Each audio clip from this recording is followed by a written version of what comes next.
പണം തിരികെ നൽകി വിവാദത്തിൽ നിന്ന് തലയുരാൻ ഇപ്പോൾ BJP നേതാവ് AN രാധാകൃഷ്ണൻ ചെയർമാനായ സന്നദ്ധ സംഘടന ശ്രമിക്കുന്നു. സന്നദ്ധ സംഘടനയായ സൈനാണ് ആളുകൾക്ക് പണം മടക്കി നൽകുന്നത്. തട്ടിപ്പിൽ പിടിയിലായ അനന്തകൃഷ്ണൻ BJP നേതാവ് AN രാധാകൃഷ്ണന്റെ ചിത്രം ഉപയോഗിച്ച് പ്രചാരണം നടത്തിയിരുന്നു. കൊച്ചിയിൽ നിന്ന് അമൽ സുരേന്ദ്രൻ തയ്യാറാക്കിയ റിപ്പോർട്ട് നമുക്കൊന്ന് കാണാം. NGO തട്ടിപ്പിന്റെ ഭാഗമായിട്ട് വാർത്തകൾ വന്ന സമയത്ത് തന്നെ AN രാധാകൃഷ്ണൻ BJP നേതാവ് AN രാധാകൃഷ്ണന്റെ പേരും അതോടൊപ്പം തന്നെ ചേർത്ത് വായിക്കുന്ന സാഹചര്യമുണ്ടായിരുന്നു.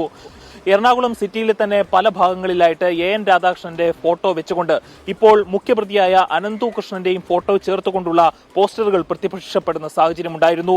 എന്നാൽ AN രാധാകൃഷ്ണന്റെ ചെയർമാനായി നിലനിൽക്കുന്ന സൈൻ എന്ന സംഘത്തിൽ ആണ് ഈ ഒരു വാഹനം പകുതി വിലയ്ക്ക് കൊടുക്കാം എന്നൊരു പദ്ധതിയുമായി മുന്നോട്ട് വന്നത്. ഇതിന്റെ ഭാഗമായിട്ട് ആയിരക്കണക്കിന് വാഹനങ്ങൾ കൊടുത്തു എന്നാണ് ഇതിന്റെ സംഘാടകർ അവകാശപ്പെടുന്നത്. എന്നാൽ ഇനി കൊടുക്കാനുള്ളത് ഏതാണ്ട് 850ഓളം വാഹനങ്ങൾ മാത്രമാണ് കൊടുക്കാനുള്ളത്. അത് സാങ്കേതികമായ ചില കാരണങ്ങൾ കൊണ്ട് മാത്രമാണ് ആ വാഹനങ്ങൾ കൊടുക്കാൻ സാധിക്കാത്തത്. അതായത് വാഹനങ്ങളുടെ കമ്പനിയുമായി ബന്ധപ്പെട്ട് ഉപഭോക്താക്കൾക്ക് ആവശ്യമുള്ള കമ്പനി ലഭിക്കാതെ വന്നപ്പോൾ മറ്റൊരു കമ്പനിയെ സമീപിക്കുകയും ആ കമ്പനിയിലും ചില സാങ്കേതിക തടസ്സങ്ങൾ ഉണ്ടാവുകയും ചെയ്തു. അതിനെ തുടർന്നാണ് ഈ വാഹനങ്ങൾ വിതരണം ചെയ്യുന്നത് ഇത്രയധികം വൈകിയത് എന്നാണ് ഈ സൈൻ എന്ന സംഘത്തിന്റെ സംഘാടകരായിട്ടുള്ളവർ നമ്മളോട് പറഞ്ഞത്. ഇപ്പോൾ ഈ ഒരു വാർത്ത വന്നതിനെ തുടർന്ന് ഈ പണം നൽകിയ പലരും ഇവിടെ എത്തി തങ്ങൾ നൽകിയ പണം തിരികെ വാങ്ങി പോകുന്ന ഒരു സാഹചര്യം ഉണ്ടായിരുന്നു. ചെക്കായിട്ടാണ് പണം കൊടുക്കുന്നത്. ചിലർ വളരെ ചുരുക്കം ആളുകൾ മാത്രം ഇപ്പോൾ പണം വേണ്ട, തങ്ങൾ കാത്തിരിക്കാൻ തയ്യാറാണ്, വാഹനം മതി എന്ന് പറഞ്ഞ് വിരളിൽ നിന്നാവുന്ന ആളുകൾ മാത്രം ഇവിടെ നിന്ന് മടങ്ങിപ്പോകുന്ന സ്ഥിതിയും ഉണ്ടായിട്ടുണ്ട്.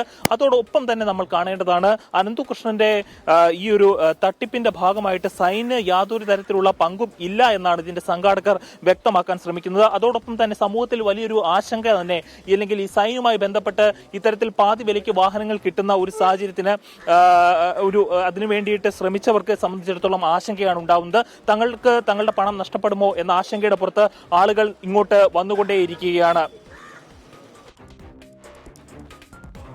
എന്താല്ലേ, ഇത്തരത്തിൽ ഒരുപാട് തട്ടിപ്പുകൾ നടക്കുന്നു. അതിനി സാധാരണക്കാരായിട്ടുള്ള ജനങ്ങൾ സൂക്ഷിക്കുക എന്ന് മാത്രമേ നമുക്ക് പറയാനുള്ളൂ. അല്ലെ, ഇത്തരം തട്ടിപ്പിൽ വീണു പോവാതിരിക്കുക എന്നുള്ളതാണ്.